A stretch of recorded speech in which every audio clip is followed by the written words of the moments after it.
एक गांव था जो हरियाली से घिरा हुआ था और उसमें एक लड़का रहता था जिसका नाम राजू था।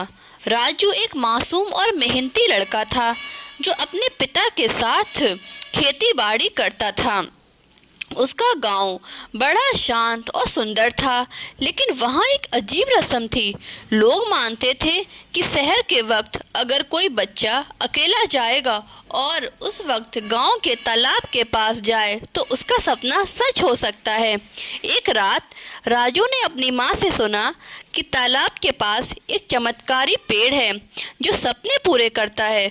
उस रात राजू ने सोचा कि वो सुबह सहर के वक्त तालाब के पास जाएगा और अपनी माँ के लिए एक नई चुनरी मांग लेगा, क्योंकि उसकी माँ के पास एक ही पुरानी चुनरी थी। सुबह सहर का वक्त था, चांद आसमान में चमक रहा था।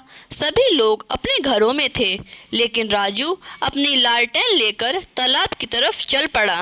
रास्ते में उसने सुना कि कोई उसे पुकार रहा है, लेकिन जब उसने इधर उधर देखा तो कोई नहीं था। तालाब के पास एक पुराना बरगद का पेड़ था।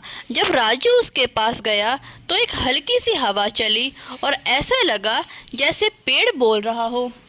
पेड़ ने कहा, तुम क्या चाहते हो छोटे? तुम्हारा सपना क्या है? राजू डर गया, लेकिन हिम्मत करके बोला, मैं अपनी माँ के लिए एक नई चुनरी चाहता हूँ।